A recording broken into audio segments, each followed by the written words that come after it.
UCLA has a late add to the 2026 recruiting cycle. It's their first QB recruited, and it just might be one that Bob Chesney has handpicked for the future. You are Locked On UCLA, your daily podcast on the UCLA Bruins. Part of the Locked On Podcast Network, your team every day.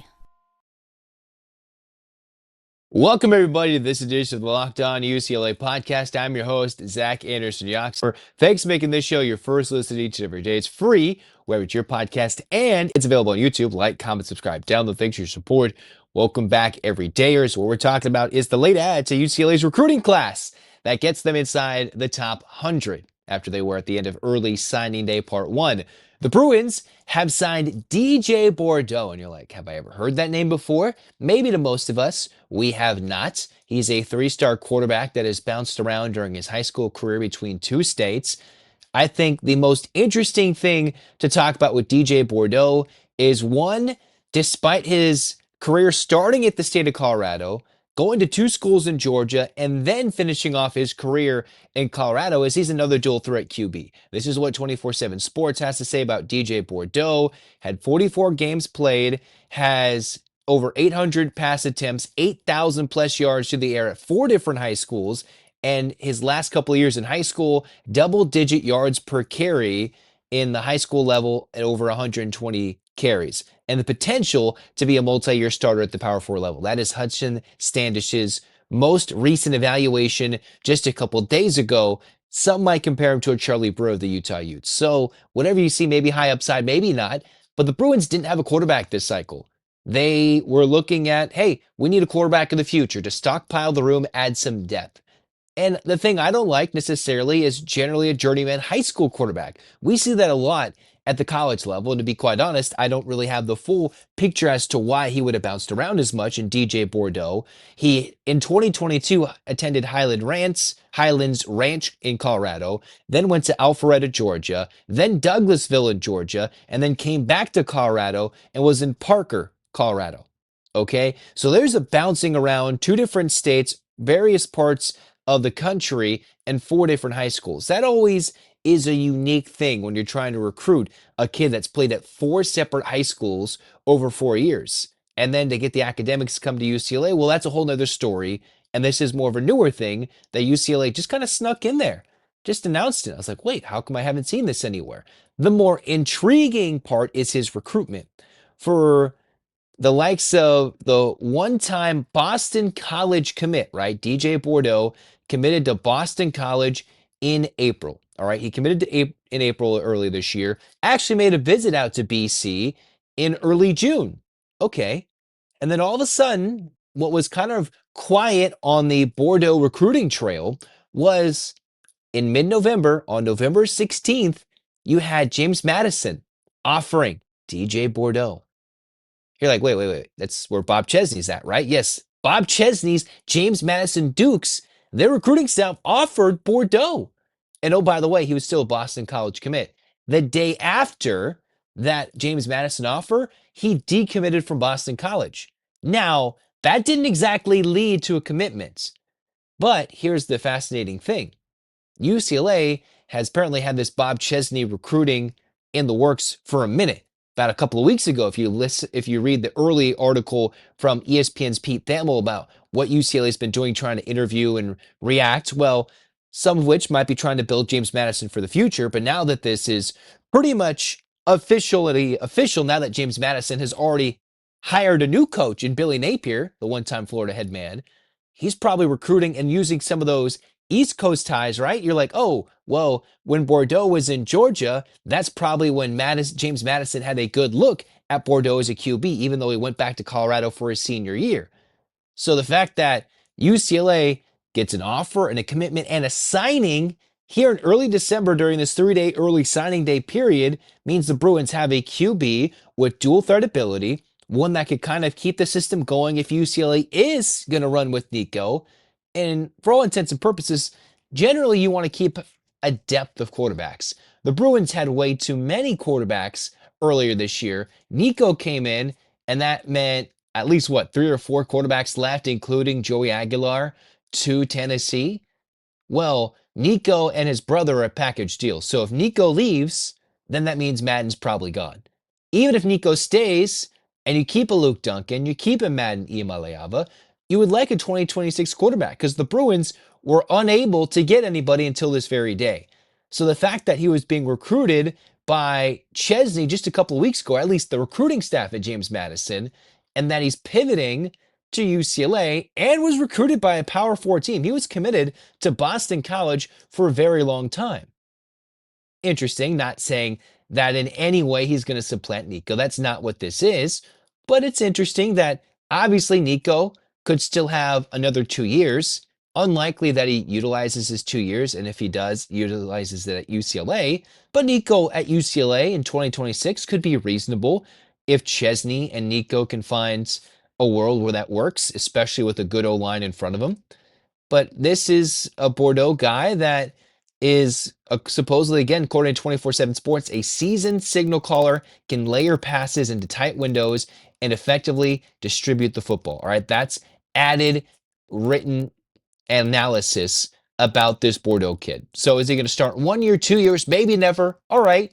But the connection to James Madison and Chesney is pretty clear. Now, in terms of the 2026 QB, it's Nico's spot if he wants to stay at UCLA, which means one, does Nico want to rehabilitate his image? Two, does he want to build that better case for an NFL draft, which could be helped out by staying at UCLA and leading them to success, which would prove me wrong by saying he ruined his career to go to UCLA, would rebuild that image and make sure that, hey, that team that's out there fielding offers from the Indianas of the world, that's fielding offers from Miami's and the Texas Techs of the world, they can get put to bed, and that he has at least a little bit of control of those guys who are putting out deals and trying to get NIL packages to get him out of UCLA. Now, is he necessarily in the way out? That's not something I know, but I have heard that his team had been potentially fielding those offers elsewhere for a very long time, especially when UCLA was really, really bad early in the year. And now that Nico has built up his stock a little bit with some strong run of play during the Bruins win streak, showcased some toughness battling through injury, some teams could think that, hey, Nico with just a better O-line and a better offensive scheme could really maximize his playmaking potential. Chesney, right now with the dual threat quarterback, has Barnett right now, has maximized Sluka, the former UNLV QB who went to James Madison, where Sluka was with Chesney in Holy Cross. We've seen a running quarterback have success. I already did the episode about Nico and his success potentially if Chesney comes around and brings his guys with him.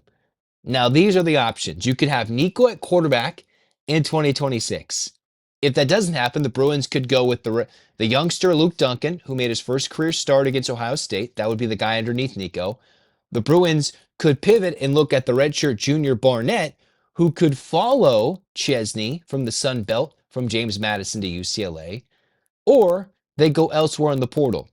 I'm not sure if Bordeaux would be one of those guys challenging UCLA for a starting QB position, but you always want to keep building, and if you want the next guy to have his influence on a recruit, well, hey, somebody that his school was just recruiting, you'd love to bring him over to UCLA. And he was already recruited to a power conference school and committed there for a very long time. All right. And so if Chesney is looking past the idea that he's gone to 4 high schools at 1 year, in his junior year, Bordeaux's numbers, 13 games, 66% passing, 2,600 yards, 20 touchdowns, had 510 yards on the ground and 5 touchdowns with 13 yards per carry in his junior year of high school at Douglasville in Georgia. All right. So normally I think you'd go Nico, maybe Luke Duncan, maybe Barnett is in the middle between Nico and Duncan if Barnett as a redshirt junior is going to follow and Nico doesn't stay at UCLA. And then the Bruins have built somebody who could be here and maybe redshirt for a year, sit and develop while UCLA has a 1-year stopgap QB, which could be a Nico, could be a Duncan, or it could be a Barnett in his final year of collegiate football.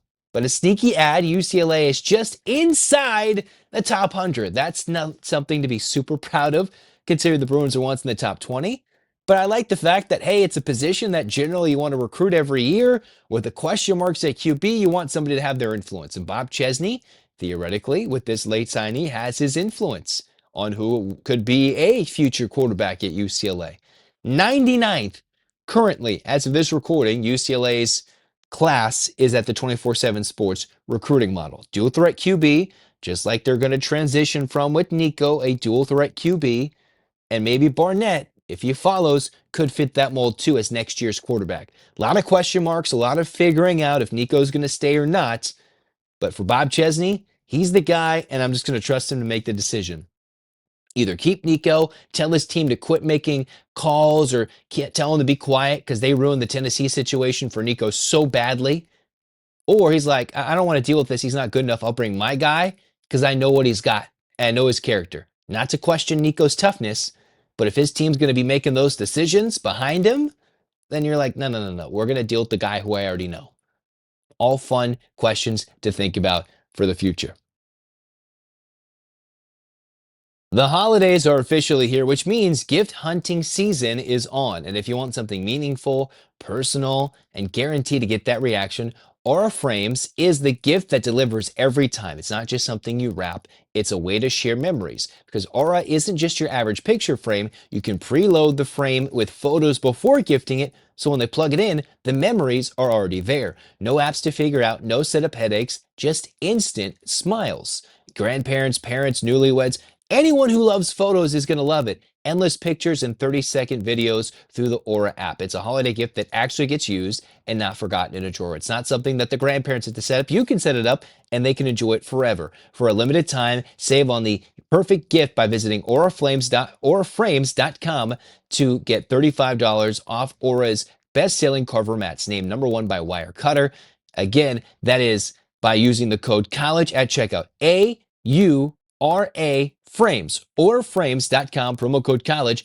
The deal is exclusive to listeners and frames that sell out fast. So order yours now to get it in time for the holidays. Support the show by mentioning us at checkout. Terms and conditions apply.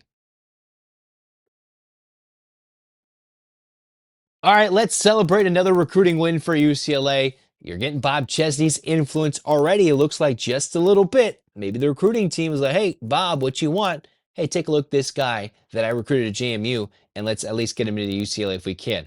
Looks like UCLA does, sneaks him in there, a position the Bruins have not fully been successful at recruiting this little season in 2026. They get one in, and that's what the Bruins have. Class no longer in the hundreds, creeping in. So we'll see who else maybe sneaks in this little 3-day window of early signing day. Until then, hands up, Bruins fans. 8 clap time, baby. And 1, 2, 3, 4, 5, 6, 7, A-U. C. Like UCLA, fight, fight, fight. This has been Locked On UCLA. Zach signing off. Go Bruins.